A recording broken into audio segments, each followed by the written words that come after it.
안녕하십니까. 사회복지를 담당하는 고병갑입니다. 이번 시간에는 목차 4편에서 사회 수업이 있게 되어 있는데 법제론의 영역과 정책론의 영역이 같이 결부되어 있는 것입니다. 그래서 앞에서 정책론의 영역에서 법제론에서 약 10여 개의 법률, 사회보장법, 그리고 5대 사회보험법, 그리고 국민기초생활보장법, 의료급여법, 또 기초연금법 등에 대해서 쭉 살펴봤습니다. 그리고 여기에서도 우리가 사회복지사업법, 아동복지법, 장애인복지법, 노인복지법, 그리고 가족복지에 관련 법률로서 영유아 보육법, 한부모가족 지원법 등에 대해서 살펴보게 될 겁니다. 이렇게 되면은 우리가 보통 법제론에서 사회복지사 1급 시험으로 본다면 법제론에서 나오는 문제를 이렇게 분석해 보면 사회보험법과 공공부조법을 가지고 출제할 적에 약 55%, 거기에다가 사회복지사업법에다가 여기 기본 3대 사회서비스법을 합치게 되면 거기에도 약 70%가 출제가 됩니다. 나머지 많은 이런 법률도 있겠지만은 우리가 다루는 정도 가지고 여러분들이 다루고 싶은 법률이 많이 있겠지만은 오히려 너무 많은 공부를 하게 되면 또 너무 많은 아픔도 있을 수가 있기 때문에 이 정도 다루게 될 겁니다. 자, 먼저 사회복지사업법 4편에서 사회복지사업법을 보겠습니다. 자, 사회복지사업법의 목적인 이것보다는 기본 이념 먼저 법제이기 때문에 살 붙이지 않고 그냥 넘어가겠습니다. 이번에 기본 이념을 보시면 사회복지를 필요로 하는 사람은 누구든지 자신의 의사에 따라 서비스를 신청하고 제공받을 수 있다. 사회복지법인 및 사회복지시설은 공공성을 가져야 하며 사회복지 사업을 시행하는 데 있어서 공공성을 확보하여야 한다. 거기 공공성, 그래서 자율성, 자기결정의 원리가 나와 있고 공공성의 원리가 나와 있습니다. 다음에 사회복지 사업을 시행하는 데 있어서 사회복지를 제공하는 자는 사회복지를 필요로 하는 사람의 인권을 보장해야 된다. 그래서 자신의 의사에 따라 자기결정의 원리, 또 공공성의 원리, 인권 보장의 원리 세 가지를 기본 이념으로 이렇게 제시를 하고 있습니다. 다음에 사회복지사업법에 보시면 사회복지사업에 관련된 법률에 의해서 다양한 또 시설이나 이런 활동을 지원하게 되는데 사회복지사업법 제2조에 규정된 법률에는 다양한 법률이 약 20개, 30개 가까운 법률이 쭉 나와 있습니다. 그러나 이러한 법률을 어떻게 우리가 암기를 해야 될 것인가 하는 문제가 있는데 사회복지사업법에는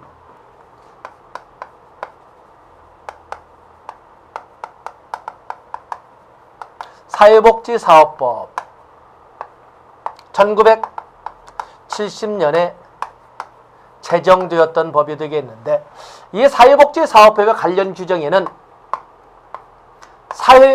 소위 기본법은 없습니다. 기본법 규정은 없습니다. 그래서 사회복지사업법에 관련된 법률 쭉 나열하고 있는데 거기는 사회보장 기본법, 여성발전 기본법, 청소년 기본법, 건강가정 기본법 이런 기본법 규정은 없습니다. 기본법은 규정하지 않고 있습니다. 그런가 하면 사회보험 관련 법률도 없습니다. 여기는 공공부주에 관련된 국민기초생활보장법이나 기초연금법이나 이런 건 다 규정이 되어 있는데 문제는 사회보험 관련 법률로 국민연금법, 국민건강보험법, 산재보험법, 고용보험법, 노인장기요양보험법은 규정하지 않고 있습니다. 공공부조 관련 법률은 다 들어있지요. 의료급여법도 있고 기초연금법도 있고 다 들어가 있습니다. 그러나 사회보험 관련 법률은 규정이 없다는 거. 자, 그 외에도 없는 법도 훨씬 더 많죠. 그러나 기본적으로 기본법은 언급을 하지 않는다. 사회보험 관련 법률 언급하지 않는다. 이 두 가지 가져가도록 하겠습니다. 다음에 용어 보면은 지역사회복지, 사회복지법이 쭉 나와 있는데 자치하고 그중에 4번에 있는 사회복지관.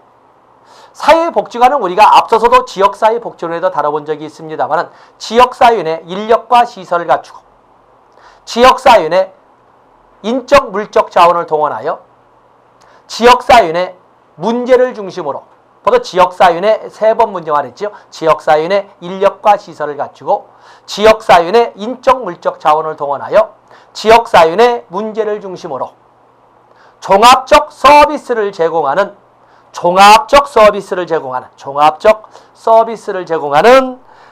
사회복지시설을 사회복지관이라고 설명을 합니다.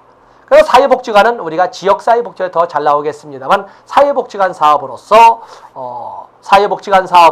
사례 관리 기능, 또 서비스 제공 기능, 지역 조직화 기능에서 세부 영역들이 출제된다고 해서 노트를 정리한 적이 있습니다.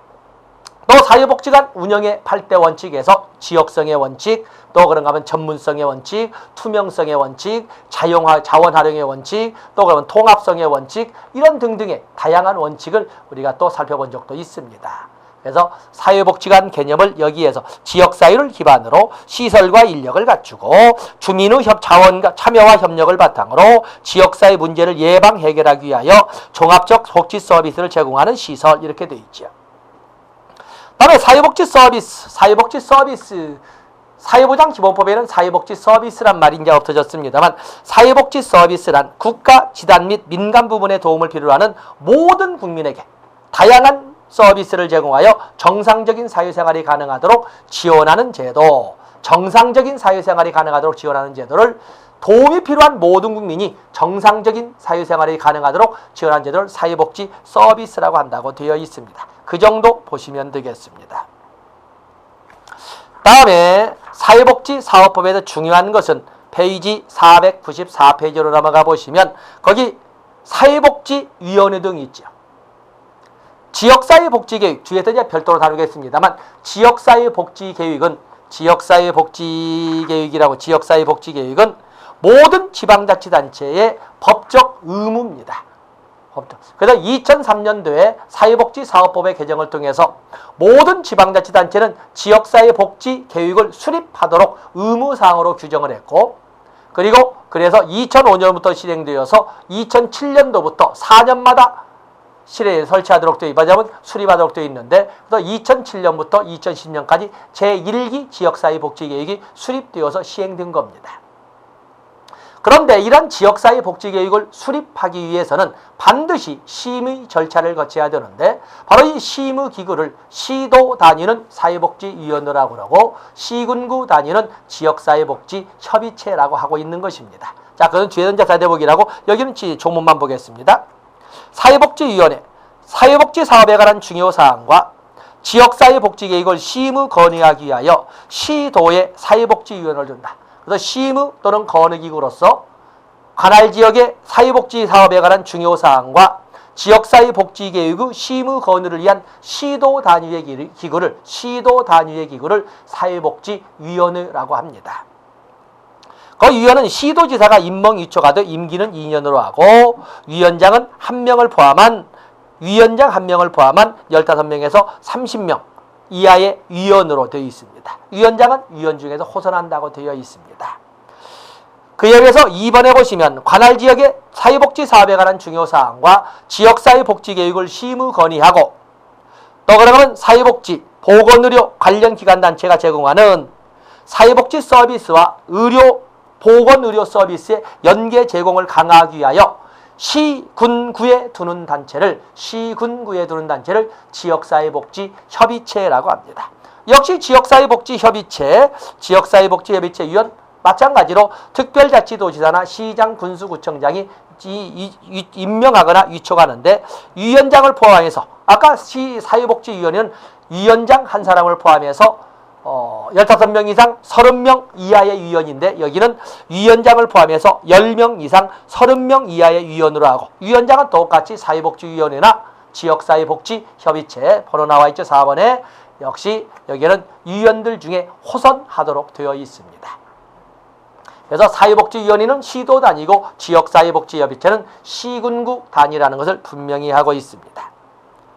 그러면서 거기 보시면 다시 3번 지역사회복지협의체 3번에 보시면 지역사회복지협의체의 업무를 효율적으로 수행하기 위하여 지역사회복지협의체에는 실무협의체를 둔다고 되어 있습니다. 실무협의체를 둔다. 뭐 그런 점. 역시 실무협의체도 마찬가지로 지역사회복지협의체처럼 위원장 한 사람을 포함해서 10명 이상 30명 이하의 위원으로 구성하도록 한다는 점, 똑같다는 점을 같이 2번의 4번과 그리고 3번의 1번을 가지고 같이 확인해 주시면 되겠습니다. 그에 비해서 이번에는 읍면동 단위에는 읍면동의 사회복지 사업을 원활하게 추진하기 위하여 읍면동 단위로 복지위원을 위촉하여야 합니다. 그래서 시도 단위에는 사회복지위원회, 시군구 단위에는 지역사회복지협의체, 그리고 읍면동 단위에는 시장, 군수구청장이 위촉하는 복지위원이 있다는 것을 봐주시고, 복지위원은 명예직으로 하고 있습니다. 복지위원의 자격, 직무, 위촉 절차에 관한 사항은 시군구 조례로 정하도록 되어 있다. 이런 것도 한번 나왔던 그 지문이 되겠습니다. 다음에 여러분의 신분입니다. 사회복지사. 사회복지사 제도가 정식 등장하게 된 것은 1980년대입니다. 그 전에도 사회복지사라고 우리가 오늘날 인정해 줄 수 있는 이런 그 제도가 있었긴 했었습니다만, 사회복지사라고 하는 공식 명칭의 사회복지사 제도가 등장하는 1980년대고, 사회복지사 1급 국가시험이 등장하는 것은 2003년도부터입니다. 자, 법조를 보겠습니다. 보건복지부 장관은 사회복지에 관한 전문 지식과 기술을 가진 사람에게 사회복지사 자격증을 발급할 수 있고, 등급은 1, 2, 3급으로 하고 1급 자격증을 받는 사람은 국가시험에 합격하여야 합니다. 국가시험에 합격하여야 한다. 자, 별표 한 5만 개 하실 것이 사회복지사의 결격사유가 되겠습니다. 그래서 사회복지사의 결격사유. 사회복지사는 사회복지 행정론으로도 출제가 되겠습니다만, 법적 사회복지사는 거기 보시면 금치산자, 민법상 금치산자 또는 한정치산자, 치산자는 사회복지사 될 수가 없습니다. 또 금고 이상의 형, 금고 이상의 형의 선고를 받고 그 형을 집행하지 아니하기로 하였거나 그 형의 집행이 끝나지 아니한 사람은 할 수가 없습니다. 또 그런가 하면은 법원 판결로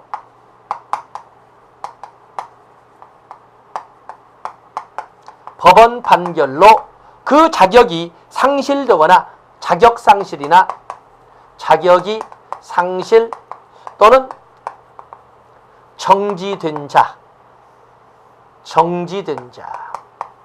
역시 될 수 없습니다. 또 그러면 대마, 마약, 향정신성 의약품 중독자, 마약, 대마, 지금 미국에서 대마초를 합법화하려는 움직임이 있어서 정말 대마초가 마약인가 아닌가 이런 문제가 있는데, 어떤 마약, 대마, 향정신성 의약품, 향정신성 의약품 중독자 역시 사회복지사 될 수가 없습니다. 이 사람들은 동시에 요양보호사도 될 수 없습니다. 똑같이 사회복지사 결격사유의 이 네 가지는 요양보호사도 될 수 없는 자격이 되겠는데, 그러면 여기에 제한이 없는 것은 뭐예요? 여기에 보면은 여기에 제한이 없는 것은 미성년자에 대해서 자격 취득에 제한이 없고, 물론 법률적 행위를 하게 되면 민법상 무능력자이기 때문에 법률적 권리의 주체는 되지 못하지만, 그러나 사회복지사로서 자격은 취득할 수 있다는 것이 되겠습니다. 미성년자 제한이 없고, 파산자로서 복권되지 아니한 자 역시 여기는 제한이 없습니다. 다시 말해서 미성년자도 사회복지사 될 수 있고, 또 그런가 하면 파산자로서 복권되지 아니한 자도 사회복지사 될 수 있습니다. 뿐만 아니라 알코올 중독자도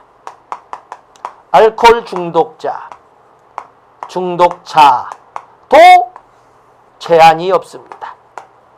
그렇기 때문에 여기 나온 사회복지사 결격사유도 가져가지만 미성년자 사회복지사 될 수 있습니다. 파산자로서 복권되지 아니한 자 역시 사회복지사 될 수 있습니다. 그런가 하면 알코올 중독자도 사회복지사 될 수 있습니다. 자, 거기 이래서 이런 걸 같이 체크해 놓으시고, 다음에 사회복지사 채용이 나와 있습니다. 사회복지법인이나 사회복지 시설을 설치 운영한 자는 원칙적으로 사회복지사를 그 종사자로 채용하여야 합니다만, 대통령령으로 정하는 채용하지 않아도 되는 것이 있어요. 바로 거기 다음 페이지 세익령 사회복지사가 나와 있습니다.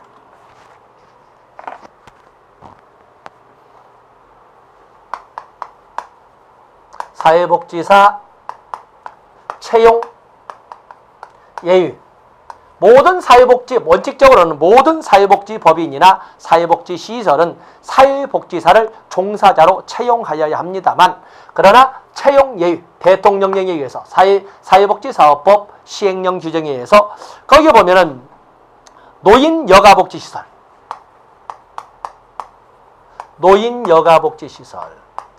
사회복지사 두지 않아도 됩니다.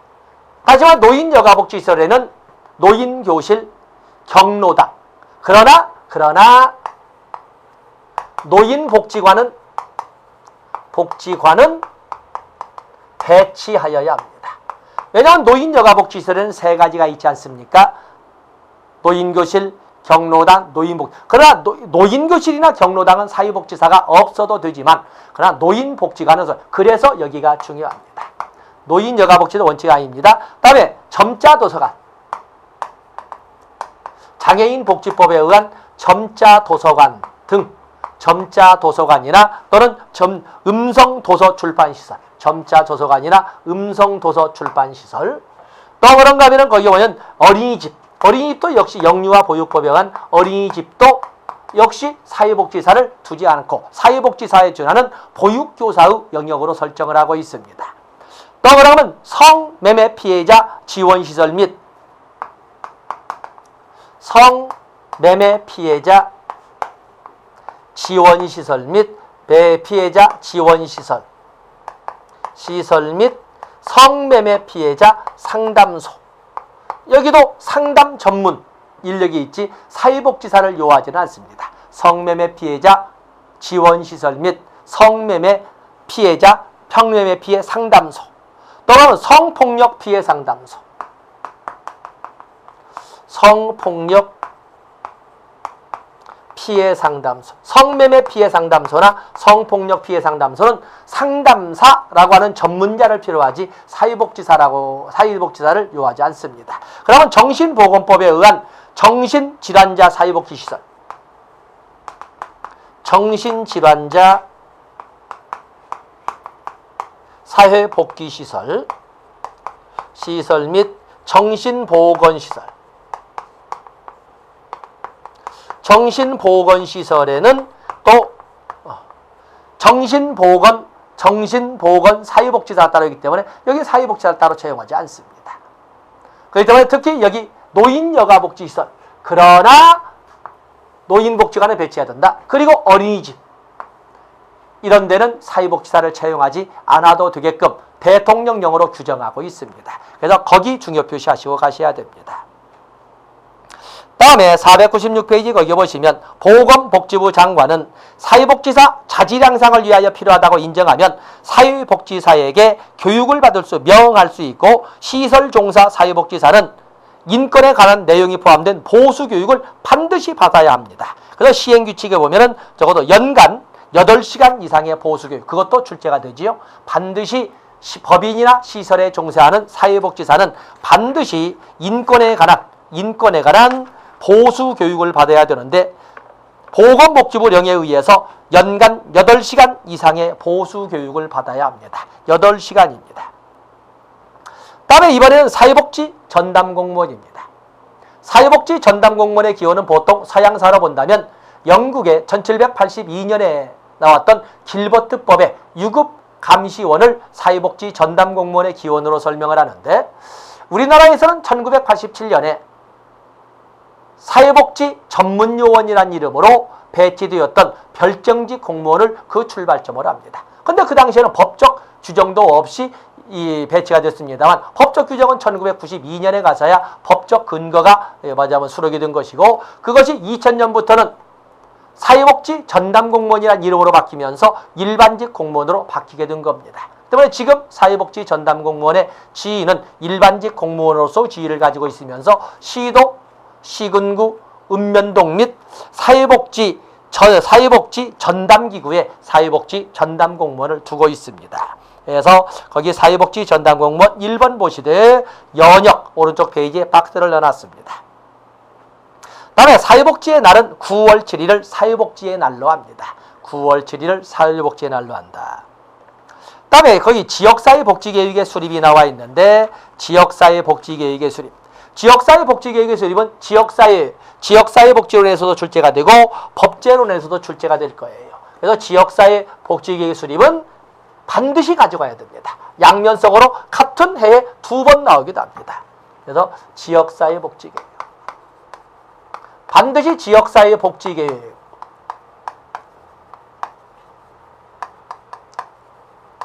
지역사회복지계획은 2003년 개정으로 2003년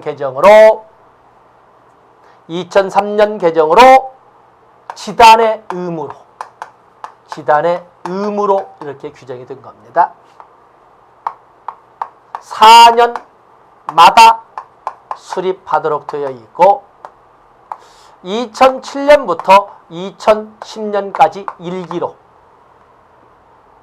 또 11년, 12년, 13년, 14년 2기로 그리고 15년, 16년 이렇게 해서 3기로 넘어가는 이런 과정에 지금 현재 우리가 있기 때문에 그래서 지역사회복지계획은 4년마다 수립하도록 되어 있습니다. 그리고 지역사회복지계획은 반드시 심의 절차를 거쳐야 됩니다. 자, 여기 보면 먼저 시장, 군수, 구청장은 하나 빠져있군요. 반드시 지역사회복지계획을 수립할 때는 사회복지 서비스와 보건의료 서비스가 연계 제공되도록 지역사회복지 연계 제공되도록 이렇게 해야 되고 또 그런가 하면 사회보장 증진을 위한 장기발전 방향과도 연계 제공되도록 해야 하는 것도 같이 봐주시면 됩니다. 시장, 군수, 구청장은 이해관계인의 의견을 청취하고 이해관계인의 의견을 청취하고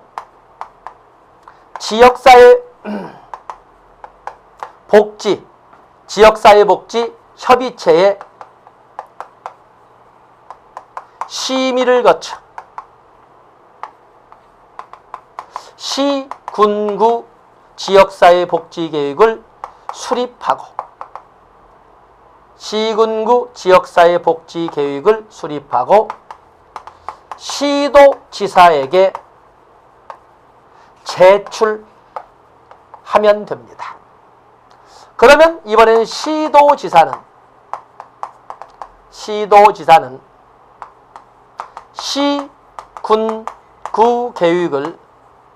시군구 계획을 종합 조정하고 그리고 반드시 심의 절차를 거쳐야 돼요. 사회복지위원회에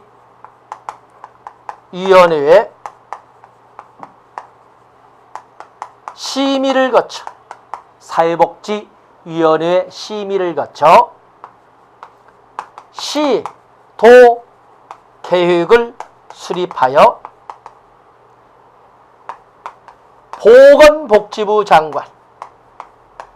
보건복지부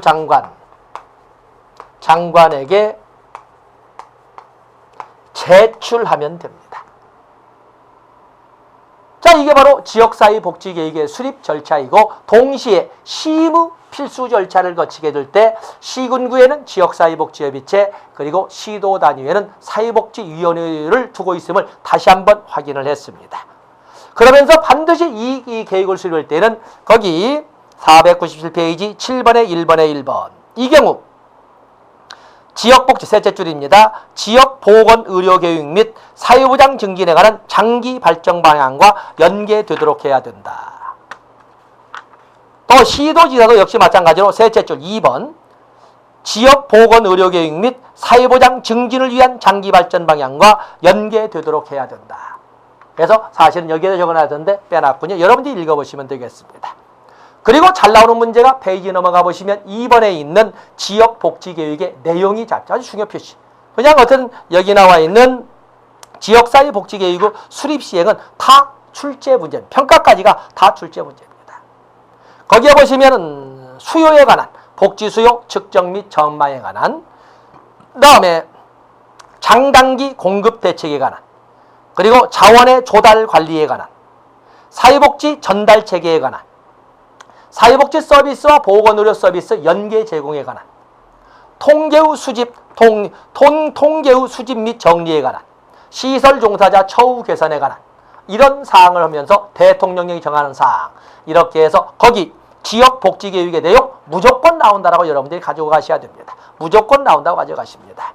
그래서 수요, 공급, 자원의 조달 및 관리, 전달 체계, 연계 제공, 통계의 수집 정리, 시설 종사자 처우 개선, 기타 대통령령 이렇게 되어 있습니다.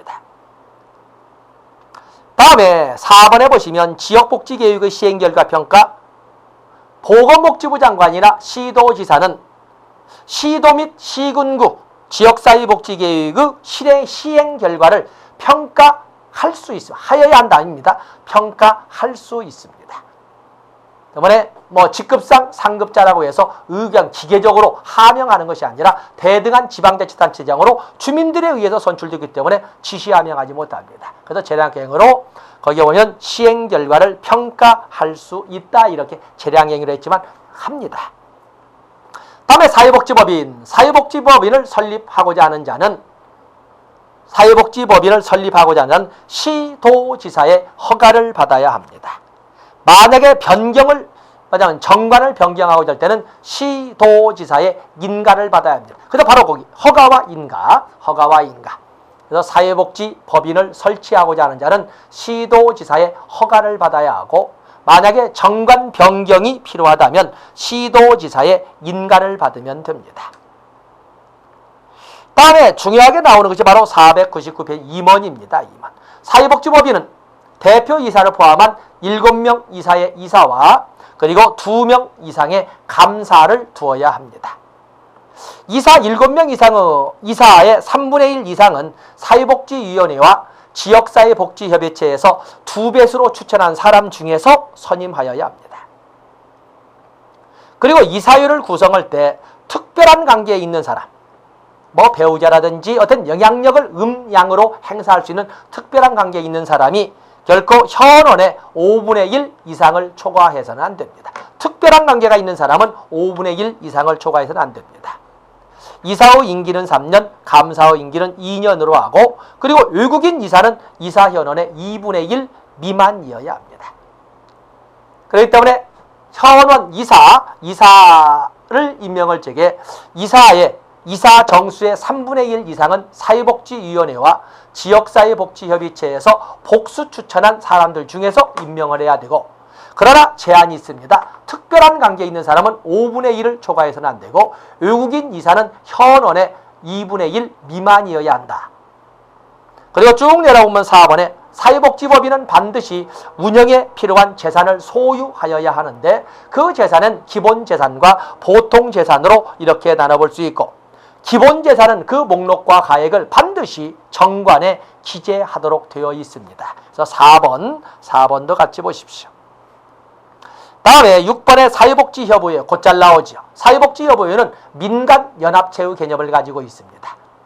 간접적 서비스를 제공하는 기관의 개념이 되겠는데, 사회복지에 관한 업무를 수행하기 위하여 전국 단위의 한국사회복지협의회, 시도 단위의 시도협의회를 두며 필요한 경우에는 시군구의 시군구협의회를 둘 수 있다. 그래서 중앙 단위의 한국사회복지협의회와 시도 단위의 시도협의회는 반드시 설치하여야 하지만, 시군구 단위는 필요에 따라 둘 수도 안 둘 수도 있습니다.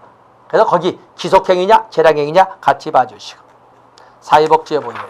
그래서 이 사회복지협의회는 소위 사회복지에 관한 조사 연구나 정책 견해 또는 기관단체 간 연계 협력 조정 또는 소유계층 발굴, 민간 사회복지 자원과의 연계 협력 또는 각종 사회복지 사업의 조성 등을 이끌어가는 민간 기관이나 시설의 연합체의 개념을 갖는 것이 사회복지협의회가 되겠습니다.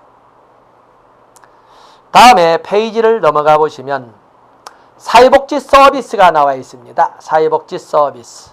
사회복지 서비스에서는 여러분들이 거기 2번에 나와 있지요. 사회복지 서비스는 2년입니다. 거기에 보면 사회복지 서비스의 방법, 사회복지사업법상 규정되어 있는 사회복지 서비스 제공의 방법은 현물급여를 원칙으로 하되 이용권을 지급할 수도 있다라고 되어 있습니다. 그래서 보호 대상자에 대한 서비스 제공은 현물로 제공하는 것을 원칙으로 한다. 2번에 보시면 국가나 지방자치단체 의무자로 서비스 제공을 실시하는 경우에는 이용권을 지급하여 이용권으로 서비스 제공을 받게 할 수가 있다. 원칙은 현물급여지만은 국가나 지단 의무자로 하여금 서비스를 제공하게 할 적에는 이용권을 지급할 수도 있다. 현물급여 원칙 예외적으로 이용권도 있습니다. 다음에 사회복지시설, 국가나 지방자치단체는 사회복지시설을 설치 운영하지만 만약에 국가나 지단 의무자가 사회복지시설을 설치 운영하고자 할 적에는 시장, 군수, 구청장에게 신고하면 됩니다. 거기 나와 있지요. 501페이지, 500페이지 제일 밑에 줄 501페이지 국가나 지단 의무자가 시설을 설치 운영하려는 경우에는 시장, 군수, 구청장에게 신고하여야 한다. 그러나 폐쇄 명령을 받고 3년이 지나지 않은 자는 설치 운영 신고를 할 수 없다. 됐습니다. 만약에 1항처럼 4번에 국가나 지단이 설치한 시설은 필요한 경우에는 사회복지법인이나 비영리법인으로 하여금 위탁 운영하게 할 수도 있습니다. 이때 위탁 계약 기간은, 이것도 출제된 문제죠. 위탁 계약 기간은 5년 이내로 하도록 되어 있습니다. 위탁 계약 기간은 5년 이내로 하도록 하고 있다는 것도 봐주시면 됩니다. 다음에 쭉 내려보시면 사회복지관의 설치가 나와 있습니다. 사회복지관. 아까 사회복지관 지역사회 내에서 시설과 인력을 갖추고 지역사회 내 인적 물적 자원을 동원하여 지역사회 내 문제를 중심으로 종합적 서비스를 제공하는 사회복지시설을 사회복지관이라고 하는데, 사회복지관은 당연히 대상은 모든 주민이지만 모든 주민에게 모두 똑같은 서비스를 제공할 만큼 자원이 넉넉하지 못합니다. 그래서 우선 제공자가 나와 있습니다. 바로 거기다 중요표 밑에도 두째 줄 나와 있지요. 우선 제공자로서 국기법상 수급자 및 차상위 계층, 장애인, 노인, 한부모 가족, 다문화 가족, 또 직업이나 취업 발전이 필요한 사람, 또 그러면 보호나 교육이 필요한 유아나 아동이나 청소년, 또 기타 주민 등에게 우선적으로 그런 사회복지관의 서비스가 제공되도록 하고 있습니다. 사회복지관 나와 있죠. 다음에 사회복지시설의 장은 반드시 상근해야 됩니다.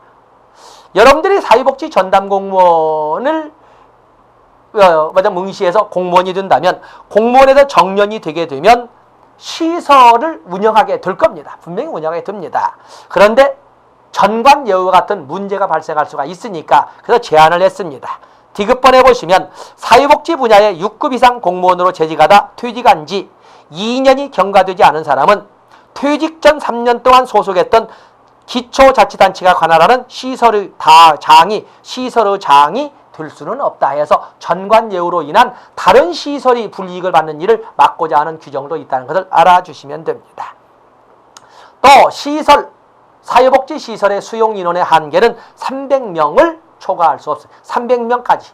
그러나 300명을 초과할 수 없는 것이 원칙이지만 예외로 노인복지법상 노인주거복지시설, 노인주거복지시설에는 양로시설, 또 노인복지주택 또는 양로 공동생활가정, 노인 공동생활가정이 있는데 그중에 양로시설과 노인복지주택은 300명 제한에 규정되지 받지 않습니다. 또 그러면 노인의료복지시설 중에서 노인요양시설 300명의 제한을 받지 않습니다. 바로 거기 수용인원 300명 원칙의 예외규정, 주거복지시설에서 양로시설과 노인복지주택, 의료복지시설에서 노인요양시설은 300명의 제한을 받지 않는다. 거기다 중요 표시하시면 되겠습니다. 다음에 재가복지, 지역사회복지에서 재가복지 서비스가 활성화되고 있는데, 재가복지 서비스 제공되는 서비스에는 가정봉사 서비스, 단기보호 서비스, 주간보호 서비스 이 세 가지가 있습니다. 그리고 가정봉사원을 양성하는데, 국가와 지단은 503페이지에 오시면 국가와 지단은 재가복지 서비스를 필요로 하는 가정이나 시설에서 보호 대상자가 일상생활을 하기 위하여 필요한 각종 편의를 제공하는 가정봉사원을 양성하도록 노력해요. 가정봉사 서비스가 그때 파견한 것을 가정봉사원이라고 합니다. 다음에 사회복지시설이 나와 있는데 사회복지시설의 서비스 최저 기준이 있으니 거기 한번 읽어보시고 밑에 시행규칙 적어놨습니다. 중요한 것은 시설의 평가입니다. 사회복지시설 시장, 군수, 구청장이 신고해서 하는데 사회복지시설에 대한 평가는 보건복지부 장관, 시도지사는 3년마다 1회 이상 시설에 대한 평가를 실시한다. 3년마다 1회 이상 시설 평가를 해야 됩니다. 자, 다른 것도 쭉 있습니다만, 그리고 4번에 보면 사회복지사, 우리들의 영역이 되겠습니다만은 한국 사회복지사 협회가 있습니다. 전문 지식과 기술을 개발 보급, 또 자질 양상을 위한 교육훈련, 사회복지사 복지 증진을 도모하기 위한 이런 노력 등을 시행령에 구체적으로 적어놨습니다. 그래서 거기 1번부터 6번까지 나와 있죠. 한국사회복지사 협회의 업무에서 전문 지식 및 기술을 개발 보고 전문성 향상을 위한 교육훈련, 또 조사 연구, 학술대회 개최, 홍보 출판, 국제 사회복지사 단체와의 교류 협력, 또 사회복지 사업에 관한 위탁 업무, 또 목적 달성에 관한 사항 등을 한국사회복지사 협회에서 이끌어간다고 보시면 되겠습니다. 자, 이렇게 해서 우리는 사회복지사업법 1970년에 제정되어서 운영되고 있는 사회복지 실천 현장의 기본법으로서 사회복지사업법을 살펴봤습니다.